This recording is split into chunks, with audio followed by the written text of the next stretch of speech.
My name is Kendrick Taylor, 68 years old, and I have only one son, Andrew, who means everything to me. After 40 years as a contractor building homes for others, I spent $850,000 to buy my son and his wife their dream house.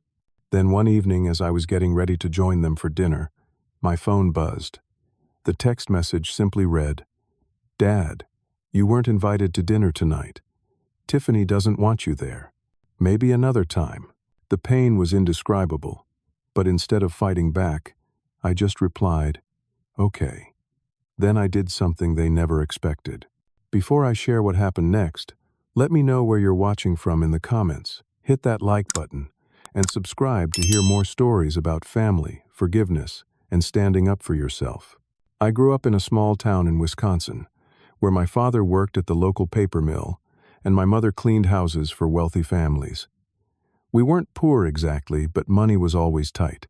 They taught me the value of hard work and determination, lessons that shaped my entire life. Every summer from the age of 14, I worked construction jobs, learning the trade from the ground up. I met Eleanor during my second year of community college. I was studying construction management, and she was pursuing a degree in elementary education. She had these bright blue eyes that seemed to look right into your soul, and a laugh that could light up the darkest room. We dated for 2 years before getting married in a simple ceremony at her parents' backyard. We were young, hopeful, and ready to build a life together. The early years of our marriage were filled with both joy and heartache. Eleanor and I wanted children desperately, but month after month, year after year, it didn't happen. We consulted doctors, tried treatments, and faced the crushing disappointment of 3 miscarriages. After almost 15 years of trying, we had started to accept that perhaps we weren't meant to be parents. Then the miracle happened. Eleanor was 42 when she discovered she was pregnant again. Her doctor warned about the risks at her age, but we were cautiously optimistic. I still remember the day Andrew was born. I held that tiny, perfect baby in my arms and made a silent promise that I would give him everything I never had. By then, my construction business had taken off. I had started with small home repairs and renovations, gradually building a reputation for quality work and fair prices. Eventually, I expanded to commercial projects and residential developments. The hours were long, and the work was physically demanding, but I was providing a good life for my family. Eleanor reduced her teaching schedule to part-time so she could be home more with Andrew. Life was good until Andrew turned 14. Eleanor began experiencing persistent headaches and fatigue. At first, we attributed it to stress or perhaps early menopause, but when she started losing weight rapidly, we knew something was wrong. The diagnosis came like a thunderbolt on a clear day. Stage 4, pancreatic cancer. The doctors gave her 6 months to a year. Eleanor fought bravely for 2 years, enduring multiple rounds of chemotherapy and experimental treatments. Andrew and I became her caregivers, learning to administer medications and manage her pain. Despite everything, Eleanor remained focused on Andrew, worried about missing his high school graduation or college years. She made me promise to videotape every important moment. I still remember our last conversation. Andrew had gone to school, and Eleanor had a rare moment of clarity amid the heavy medications. "Kendrick," she whispered, holding my hand weakly, "you'll have to be both mother and father to him now. Don't let him forget me, but don't let him use grief as an excuse not to live fully. And promise me you'll find happiness again someday." I promised her everything, though I knew in my heart that no one could ever replace her. Eleanor passed away peacefully that night while I dozed in the chair beside her bed. Just slipped away without waking me for a final goodbye. The next few years were a blur of grief and responsibilities. Andrew, at 16, withdrew into himself. His grades dropped, and he started hanging out with a rough crowd. I was trying to keep the business afloat while learning to be a single parent to a grieving teenager. There were nights I sat in my truck outside the house and cried before going inside to be strong for my son. One night, I found Andrew drunk in his room, surrounded by pictures of his mother. Instead of yelling, I sat down beside him, grabbed a beer for myself, and started telling stories about Eleanor. The good times, funny moments, even our arguments. Somehow, that night broke through the wall between us. After that, we established a new routine. Sunday dinners were sacred, just the two of us cooking together and talking about everything and nothing. When Andrew expressed interest in business and finance during his senior year, I made it my mission to help him achieve his dream. I took on extra jobs and projects, working weekends and holidays to save for his education. He earned a partial scholarship to Northwestern University, and I covered the rest. Every penny was worth it when I saw him graduate with honors, the first college graduate in our family. Andrew landed a position at a prestigious financial firm in Milwaukee, just an hour from our home. Those first few years of his career were among the best times for our relationship. He'd come home most Sundays, and we'd grill steaks, watch football, and he'd explain the complexities of his work while I pretended to understand all the financial jargon. I was so proud of the man he had become, intelligent and ambitious, but with Eleanor's kindness shining through. Everything changed when Andrew received a promotion and transfer to the Chicago office. It was a significant opportunity with nearly double the salary and potential for further advancement. Though I'd miss our weekly visits, I encouraged him to take it. We promised to call regularly and visit monthly. The first few months, we kept to that schedule. Then the calls became less frequent, and his visits home were often canceled due to work emergencies. About 6 months after his move, Andrew called with excitement in his voice. "Dad, I've met someone. Her name is Tiffany Lawrence, and she's amazing. She works in the marketing department at Bradshaw Partners, and we met at a client appreciation event." The whirlwind romance progressed rapidly. Their phone conversations were filled with "Tiffany said," and "Tiffany thinks." I was happy for him but concerned by how quickly he seemed to be changing. His casual style was replaced with designer clothes. He started talking about exclusive restaurants and clubs I'd never heard of. When I mentioned our favorite local burger joint, he laughed and said he had outgrown that kind of place. 3 months into their relationship, Andrew brought Tiffany home to meet me. She was undeniably beautiful, with perfect blonde hair, flawless makeup, and clothes that probably cost more than my monthly mortgage payment. Her handshake was firm, her smile practiced. She brought an expensive bottle of wine and commented on how charming and rustic my home was. During dinner, I learned that Tiffany had grown up in Lake Forest, one of Chicago's wealthiest suburbs. Her father was an investment banker, her mother a former model who now chaired charity galas. Tiffany had attended private schools her entire life before graduating from Vassar College. Throughout the evening, she made small comments that felt like paper cuts. "This house has such potential. Andrew mentioned you're a builder. Have you ever thought about updating the kitchen? And how quaint to keep all these old photographs around. My mother says cluttered spaces create cluttered minds." I tried to focus on how happy Andrew seemed, how he looked at her with adoration. But I couldn't ignore the way Tiffany subtly directed the conversation, interrupted when I spoke about Eleanor, and checked her phone constantly. As they were leaving, Tiffany excused herself to use the bathroom. Andrew turned to me eagerly. "What do you think, Dad? Isn't she perfect?" "She seems very accomplished," I said carefully. "But son, you've only known her for a few months. There's no rush, right?" His face fell slightly. "When you know, you know. That's what you always said about Mom." I couldn't argue with that. Eleanor and I had gotten engaged after 6 months, too.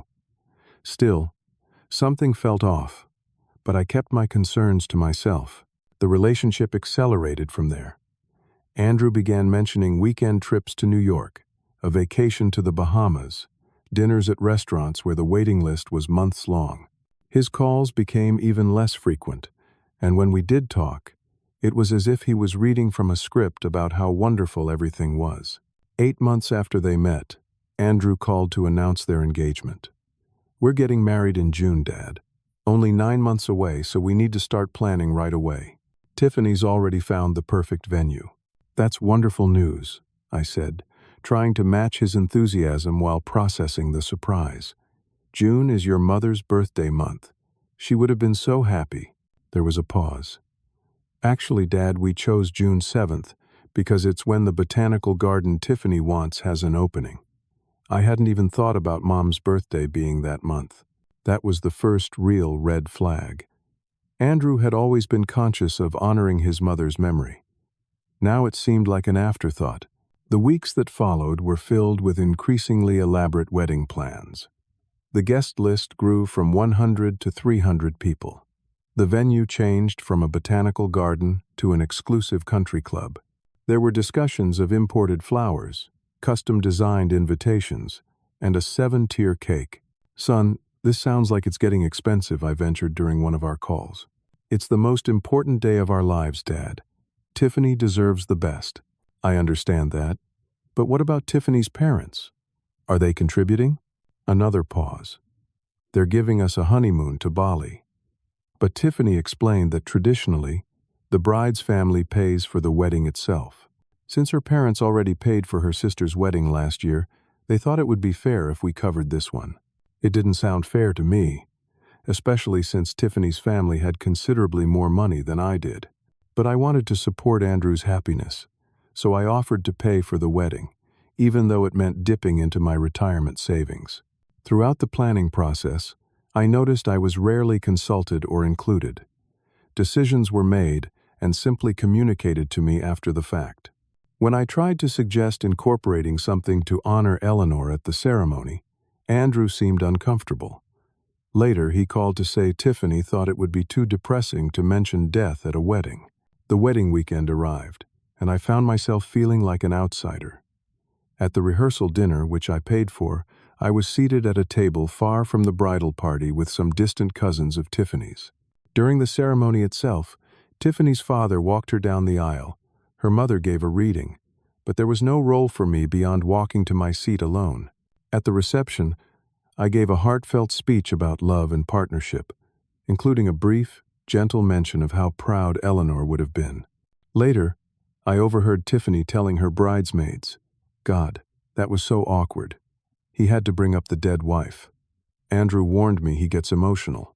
I pretended not to hear and walked outside to compose myself.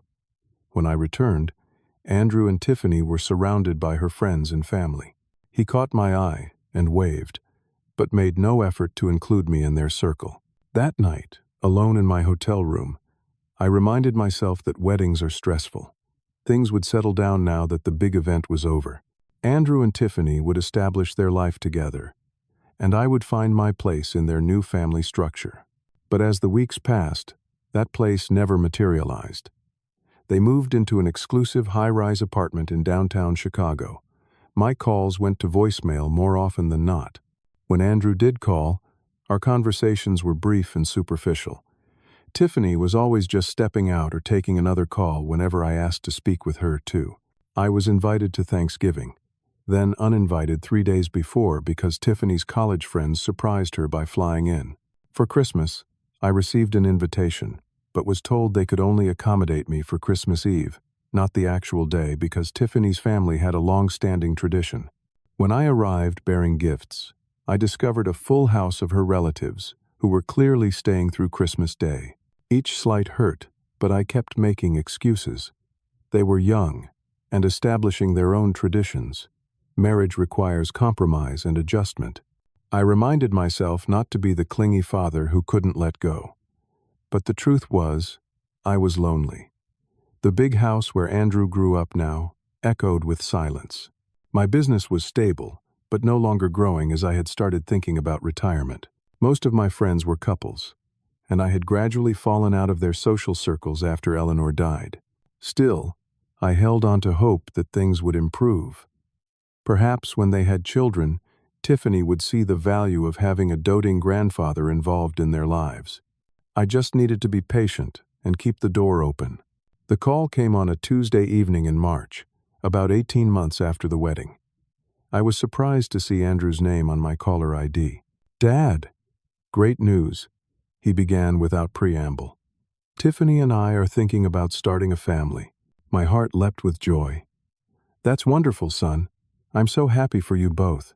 The thing is, he continued, our apartment is great for the two of us, but with a baby coming eventually, we need more space. We've been looking at houses, but the market in good neighborhoods is insane right now. I imagine it is, I said, thinking of the housing boom I'd been reading about. What areas are you considering? Well, Tiffany really has her heart set on Winnetka. It's where she grew up, and the schools are excellent. I was familiar with Winnetka, an affluent suburb north of Chicago. The homes there typically sold for 7 figures. We found the perfect place, Andrew continued, his voice growing more animated. 4 bedrooms, 3 bathrooms, a huge yard, and just 3 blocks from Tiffany's parents. The only problem is the down payment. Even with my bonus, we're coming up short. How short are you? I asked, already mentally calculating how much I could contribute. There was a hesitation before he answered. The house is $850,000. We would need at least 20% down, so around $170,000. I nearly choked. That was far more than I had anticipated. That's quite a down payment, son. I know, Dad. I wouldn't ask if it wasn't important. But this house is perfect, and Tiffany says the good properties in Winnetka get snapped up immediately. We'd need to move quickly. I thought about my finances. I had about $300,000 in retirement accounts, another $200,000 in stocks and bonds, and my house was worth around $400,000 with the mortgage nearly paid off. I had planned for a modest but comfortable retirement, with enough set aside to travel occasionally and handle any medical expenses. But hearing the excitement in Andrew's voice, thinking about a grandchild being raised in a secure, beautiful home, I made a decision that would change everything. Andrew, I said slowly, what if I covered more than just the down payment? What if I paid for the house outright? The line went silent for so long that I thought we'd been disconnected. Dad, Andrew finally said, his voice thick with emotion, you can't be serious. That's your retirement money. I've lived simply my whole life, I explained. Your mother and I saved everything we could for your future. She's gone now, and you are my future. I'd rather see you and my future grandchildren enjoy it while I'm alive than leave it to you when I'm gone. But where would you live? What about your expenses? I'll sell my house. It's too big for just me anyway. I can find a small condo nearby, invest what's left for living expenses. I've still got some small projects coming in, enough to keep busy and supplement my income. The conversation continued for over an hour, with Andrew alternating between grateful acceptance and concerned resistance. Finally, he said, let me talk to Tiffany. This is too big a decision to make on my own. He called back the next day. Tiffany is overwhelmed by your generosity, Dad. She says to tell you you're making our dreams come true. We accept with so much gratitude, and we insist you come live with us. The 4th bedroom can be yours. The offer to live with them seemed sincere, though something in his tone made me wonder if it had been his idea or if he was just saying what he thought I wanted to hear. Regardless, I declined. You two need your privacy, especially if you're starting a family. But thank you for the offer. The next few weeks were a whirlwind of financial consultations, paperwork, and legal discussions. I liquidated my retirement accounts, paying the substantial penalty for early withdrawal. I put my house on the market, where it sold within days in the hot market. I found a small 2-bedroom apartment about 30 minutes from Winnetka that I could rent temporarily until I decided where to settle permanently. During the closing process for Andrew and Tiffany's new home, there was an unexpected complication with the title transfer.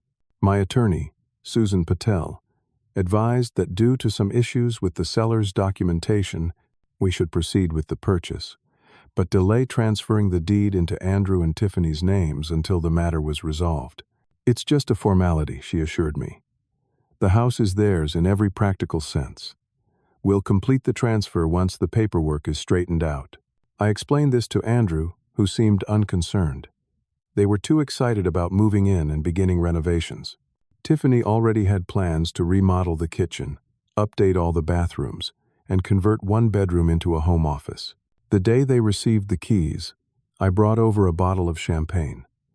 Tiffany accepted it with a practiced smile, and immediately handed it to Andrew, mentioning that she preferred a different brand.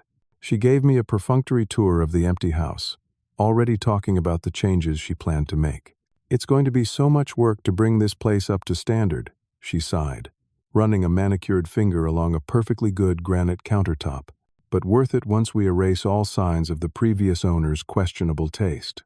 I bit my tongue, remembering that this was their home now, not mine. They had the right to make it their own.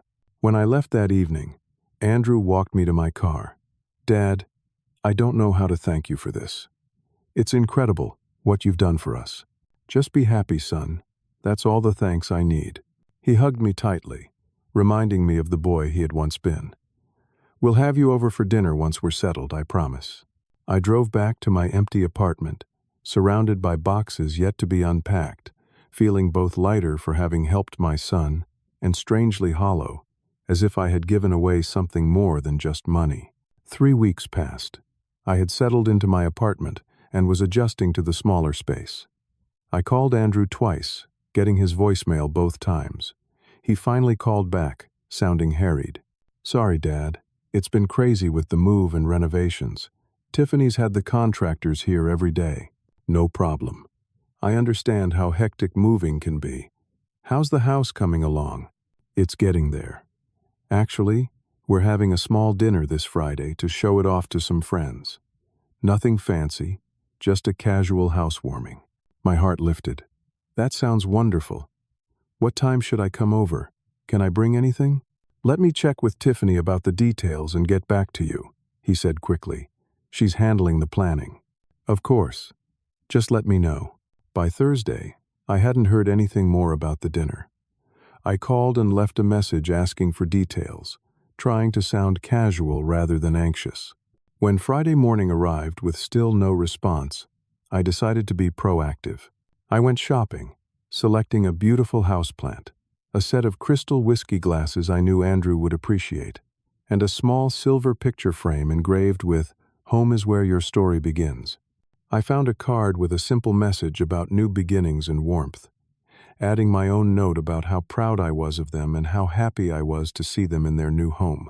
I debated bringing food but didn't want to interfere with whatever menu Tiffany had planned. Instead, I picked up a bottle of 18-year-old Scotch, Andrew's favorite for special occasions. At home, I showered and dressed in my best casual outfit, pressed khakis, a blue button-down shirt that Eleanor had always said brought out my eyes, and the leather loafers Andrew had given me for Christmas 2 years ago.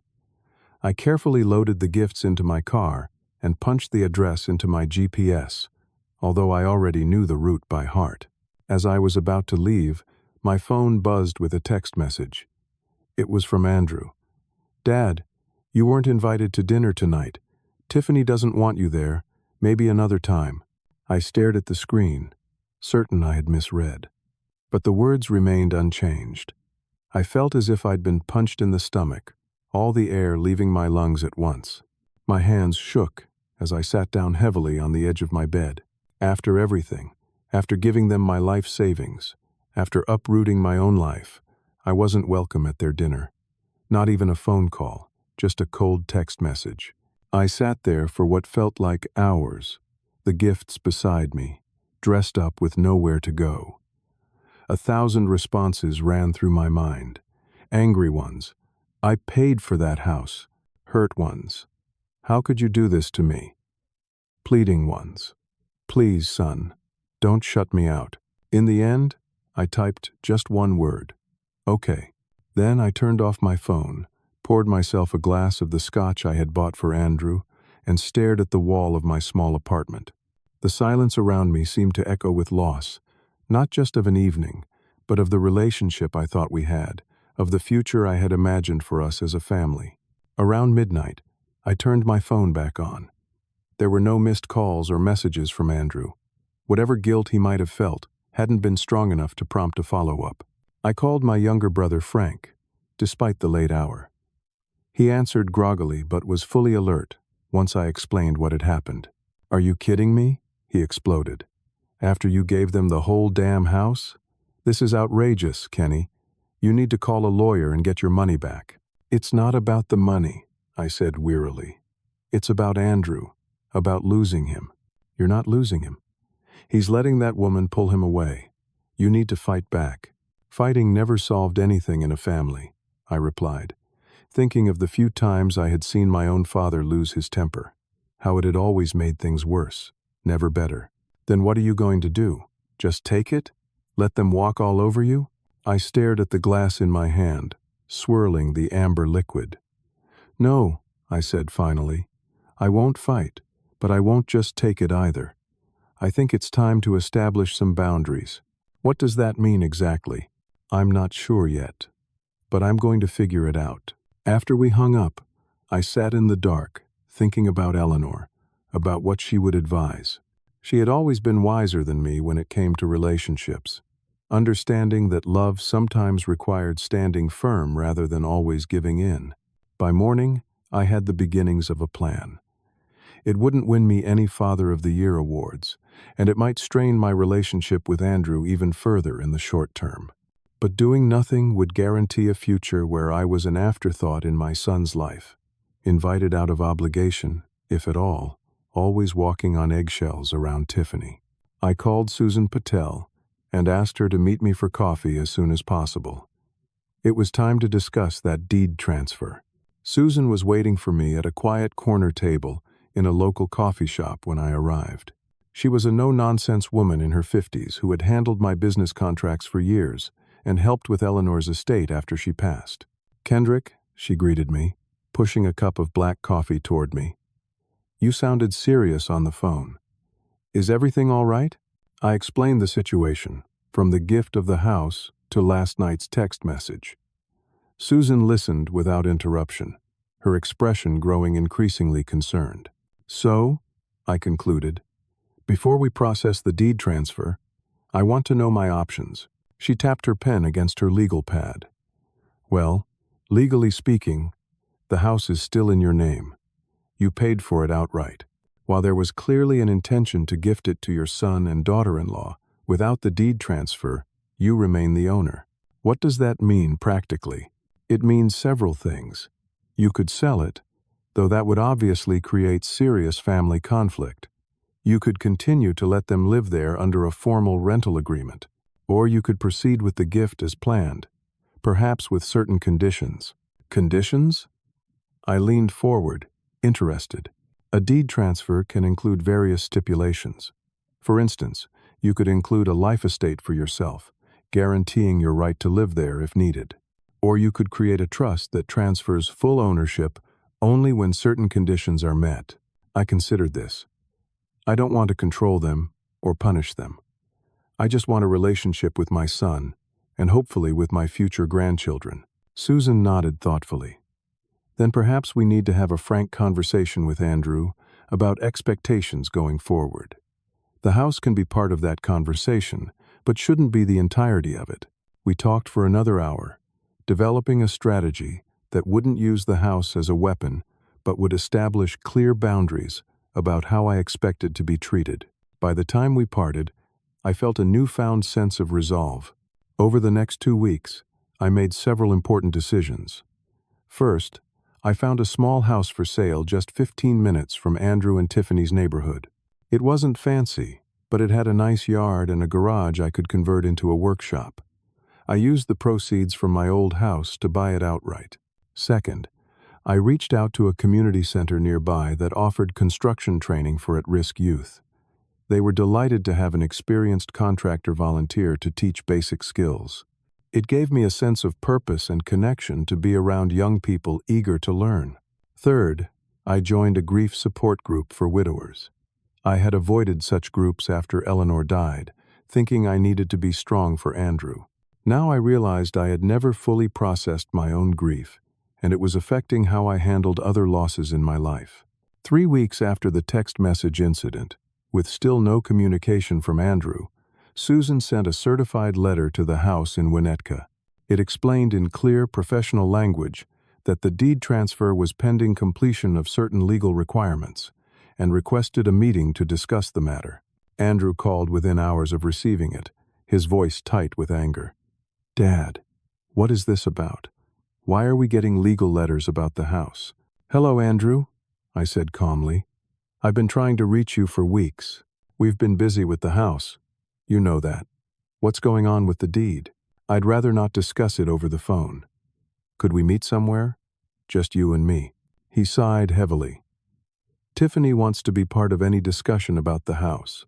This initial conversation should be between us, as father and son. After that, we can certainly include Tiffany." There was a muffled sound, as if he had covered the phone to speak to someone else. When he returned, his voice was strained. "Fine. Tomorrow, at 1. There's a coffee shop on Elm Street in Winnetka called Morning Brew. We can meet there. I'll see you then, son."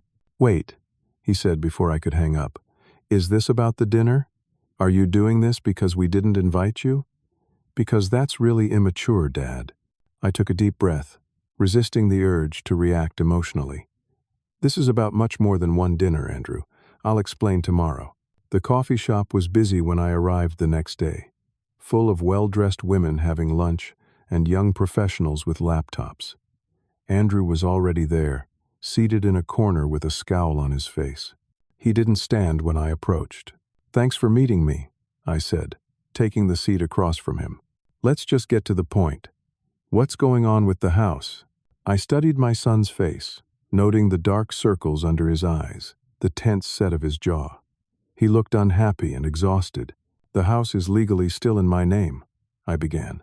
"The deed transfer was delayed due to some paperwork issues, as you know." "So? That's just a technicality. You gave us the house." "I intended to, yes, and I still want you to have it. But recent events have made me realize we need to establish some parameters about our relationship going forward." His eyes narrowed. "What does that mean exactly?"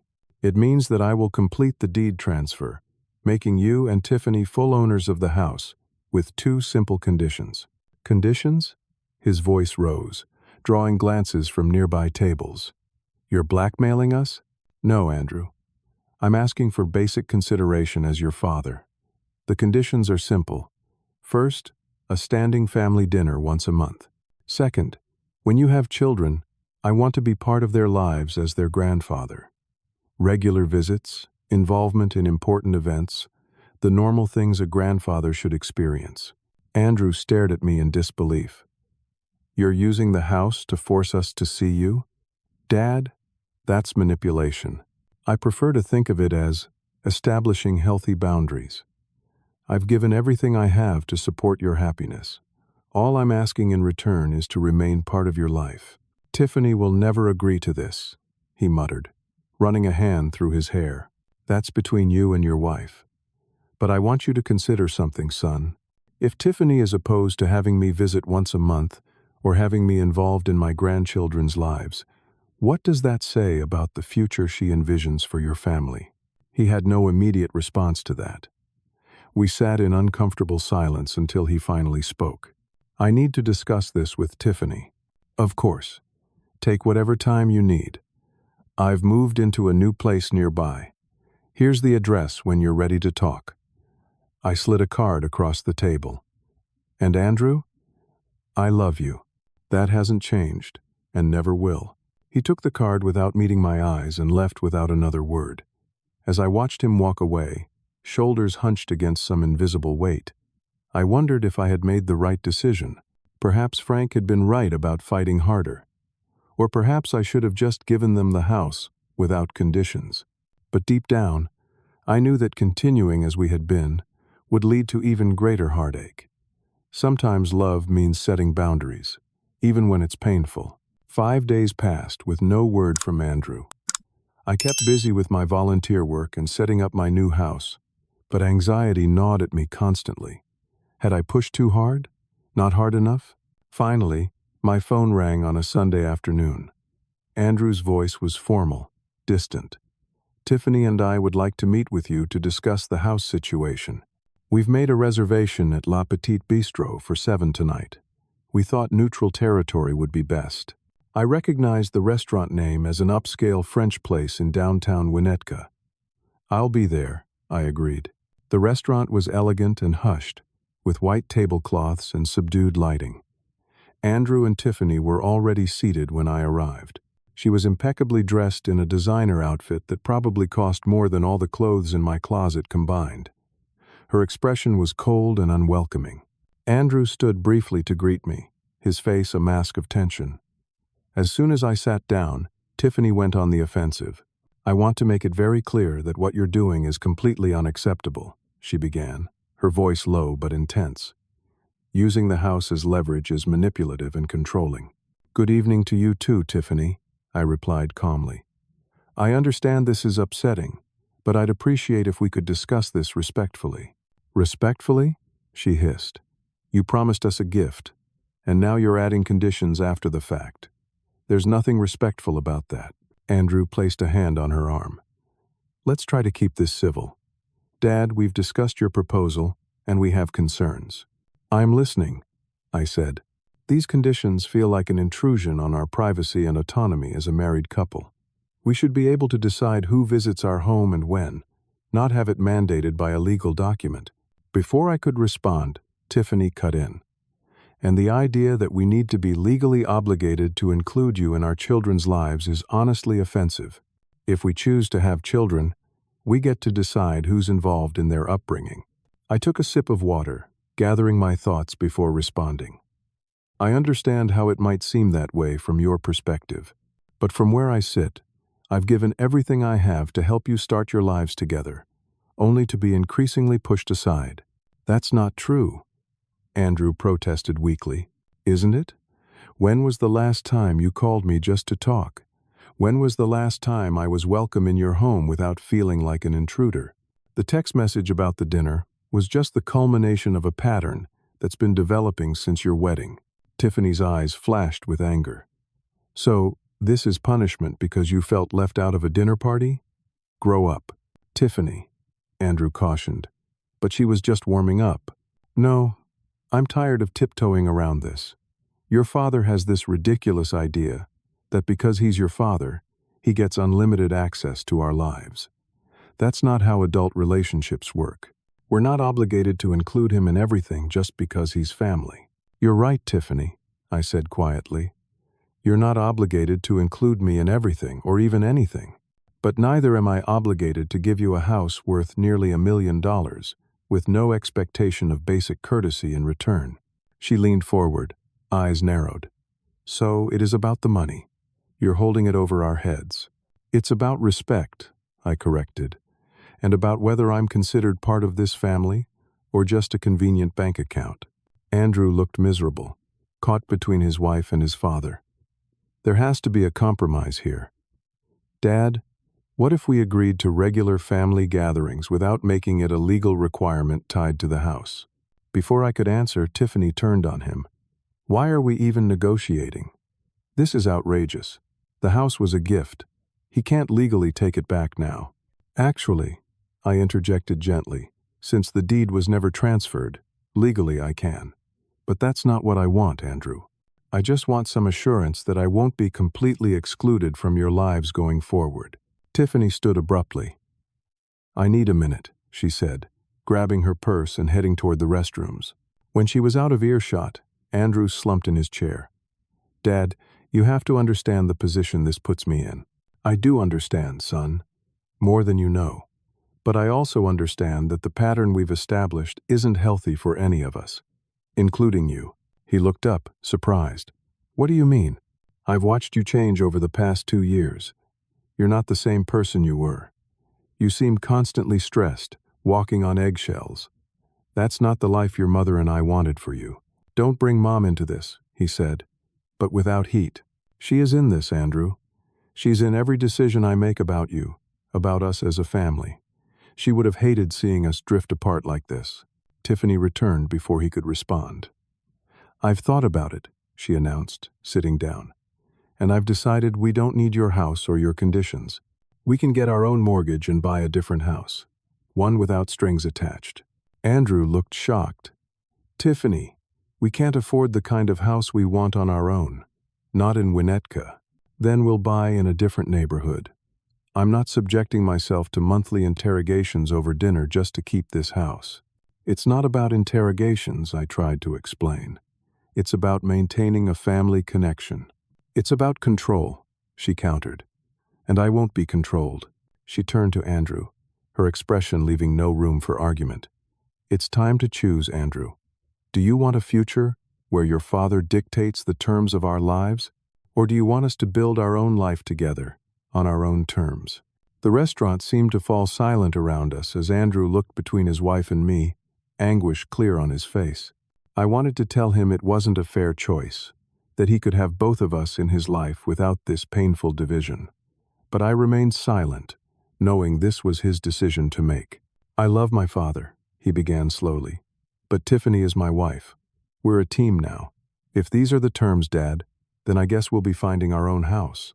The words hit me like physical blows, though I had half expected them. "I understand," I said, my voice steadier than I felt. "The house is yours to live in until you find something else. There's no rush." "We don't need your charity," Tiffany said coldly, standing again. "Andrew, we're leaving."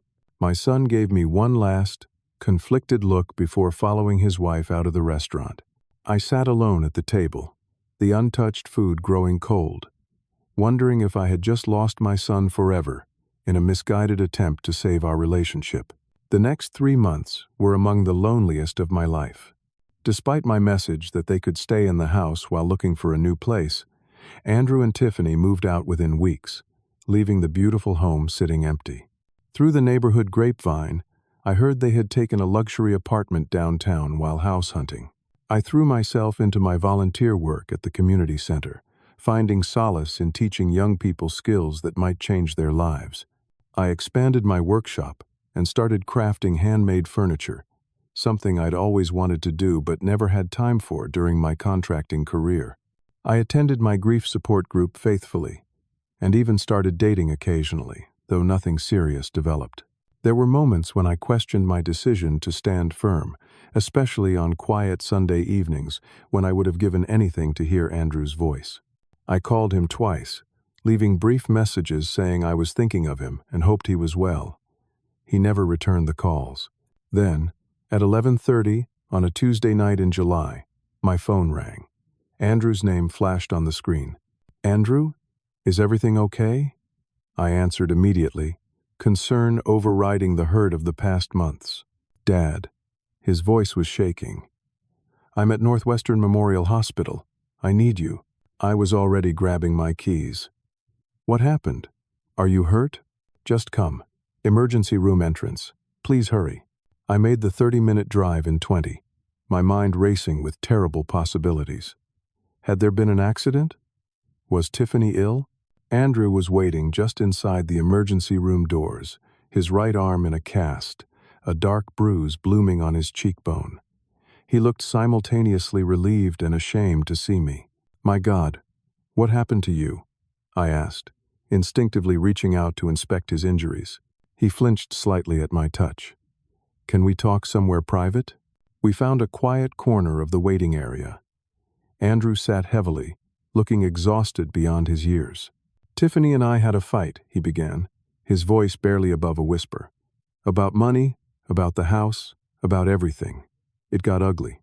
She threw a vase at me, and when I tried to leave, she pushed me down the stairs. The neighbors heard the commotion and called the police." I struggled to process what he was telling me. "Tiffany did this to you? Has this happened before?" He couldn't meet my eyes. "Not the physical part, but the fights, the control, the isolation. Yes, it's been happening since before the wedding. I just didn't want to see it." "Oh, Andrew." I wanted to pull him into my arms like when he was small, to promise I could make everything better. But we were long past that point. "The doctor says my arm is broken in 2 places. I have a mild concussion. The police wanted to arrest her, but I wouldn't press charges. I just couldn't." His voice broke. "Where is she now?" "Her parents came and took her to their house. She told them I provoked her, that I was the one who got violent first. They believed her, of course." "What do you need from me, son?"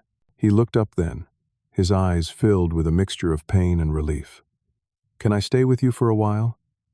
I don't have anywhere else to go." "Of course you can, for as long as you need." We drove to his apartment so he could gather some clothes and essentials.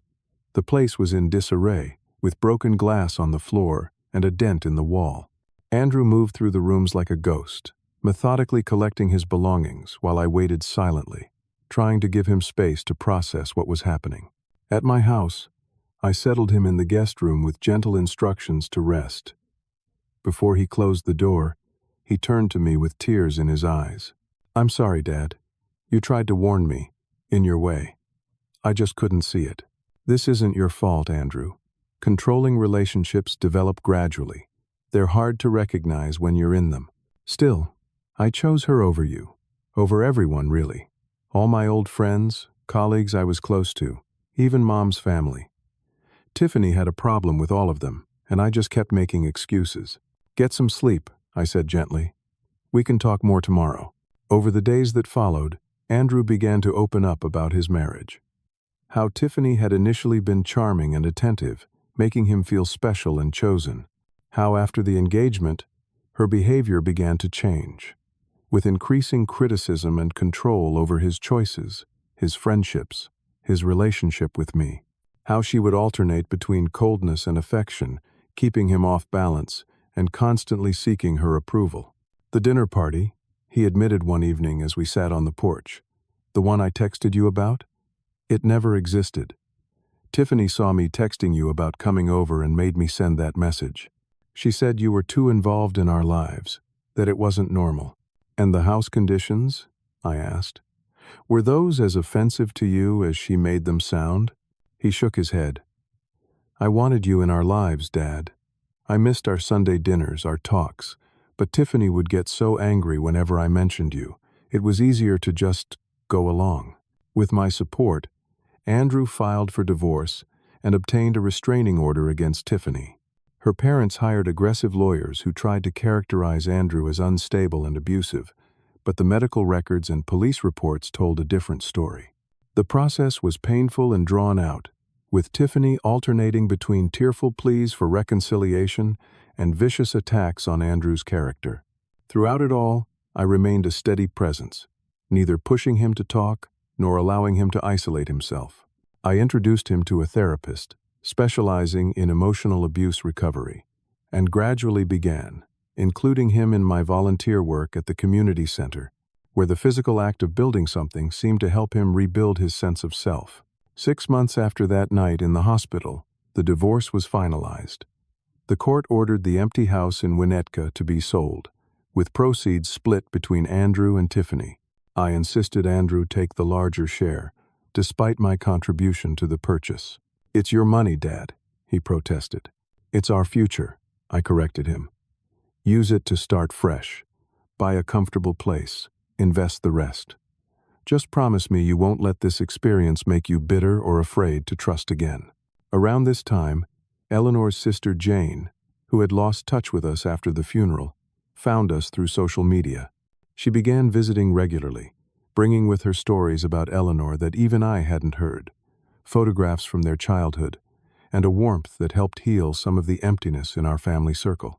Andrew found a modest townhouse not far from my place and threw himself into personalizing it, often consulting me on renovation plans. We reinstated our Sunday dinners, sometimes joined by Jane or by new friends from the community center. Slowly, he began reconnecting with old friends that had fallen by the wayside during his marriage. One Sunday, about a year after he had shown up at my door with a broken arm and a broken spirit, Andrew brought a guest to dinner. Her name was Diana, and she taught art therapy at the community center where we volunteered. She was warm, genuine, and looked at Andrew with respect rather than possessiveness. As I watched them together, I saw glimpses of the relationship Eleanor and I had shared, one built on mutual support and genuine affection rather than control and manipulation. It was too early to know if it would last, but for the first time in years, I felt hopeful about Andrew's future. Later that evening, as we cleaned up the kitchen together, Andrew turned to me. "You know, Dad, I've been thinking about what happened with the house, with your conditions." "Ancient history," I said, waving a dismissive hand. "No, it's important. You were right to set boundaries. I was angry at the time, But now I understand you were trying to protect our relationship in the only way you could. If I ever have children, I want them to know their grandfather. Not because a legal document requires it, but because you're one of the best men I know." I had to turn away to hide the tears that sprang to my eyes. When I could speak again, I said, "Your mother would be proud of the man you've become, Andrew. Not despite your struggles, but because of how you've faced them with courage and integrity."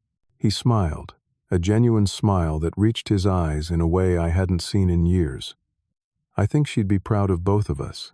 As we finished the dishes in companionable silence, I reflected on the journey that had brought us to this moment. The pain of rejection, the risk of standing firm, the courage it took for Andrew to break free from an unhealthy relationship, and the healing power of unconditional love combined with healthy boundaries. Sometimes the greatest act of love is not in giving everything without question, but in having the courage to say no when necessary. In the end, it wasn't about the house or the money. It was about recognizing our own worth and refusing to accept less than the respect and consideration we deserve, even from those we love most. If you're watching this and struggling with similar family dynamics, remember that true love should lift you up, not diminish you. Setting boundaries isn't selfish, it's essential for healthy relationships. Have you ever had to set difficult boundaries with family members? Share your experiences in the comments below.